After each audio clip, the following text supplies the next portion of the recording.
இருந்தாலே அல்லாஹ்வுடைய ரஹ்மத் நமக்கு கிடைக்குமா? சான்ஸே இல்ல. கஷ்டப்பட்டு தொழுவணும், நம்ம கஷ்டப்பட்டு குர்ஆன் படிக்கணும், அதோட அர்த்தத்தை தெரிஞ்சுக்கணும், அதன்படி நம்ம வாழ்க்கைய அமைக்கணும், நோன்பு வைக்கணும். இப்படியெல்லாம் இருந்தாதான் அல்லாஹ்வுடைய ரஹ்மத், அல்லாஹ்வுடைய கருணை நமக்கு கிடைக்கும். ஆனா ரொம்ப ஈஸியான வழியில அல்லாஹ் சொல்லி காட்டுறான். فَإِذَا قُرِئَ الْقُرْآنُ فَاسْتَمِعُوا لَهُ وَأَنصِتُوا لَعَلَّكُمْ تُرْحَمُونَ. குர்ஆன் உங்க முன்னாடி ஓதி காமிக்கப்பட்டா நீங்க அமைதியா அதை லிசன் பண்ணுங்க. வாய மூடி அமைதியா கேளுங்க. அதனால அல்லாஹ்வுடைய கருணை, ரஹ்மத் உங்களுக்கு கிடைக்கும் அப்படின்னு அல்லாஹ் சொல்றான்.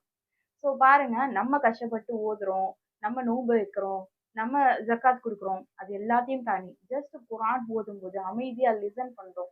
அதுக்குடைய அர்த்தம் என்ன அப்படின்னு புரிஞ்சுக்க ட்ரை பண்றோம். அதுக்கே அல்லாஹ்வுடைய ரஹ்மத் கிடைக்கும் அப்படின்னு சொல்றான். அல்லாஹ் எவ்ளோ கருணையாளன், எவ்ளோ ஈஸியான மார்க்கம் இது. நம்ம தான் அத கஷ்டப்படுத்திட்டு இருக்கோம். சோ குர்ஆன போட்டு ஜஸ்ட் நம்ம ஃபோன் இருக்கு, நம்ம டிவி இருக்கு. குர்ஆன போட்டு நம்ம அமைதியா கேட்டுட்டு இருந்தோம்னா, அங்கேயே அல்லாஹ்வுடைய ரஹ்மத் நமக்கு கிடைக்கும்.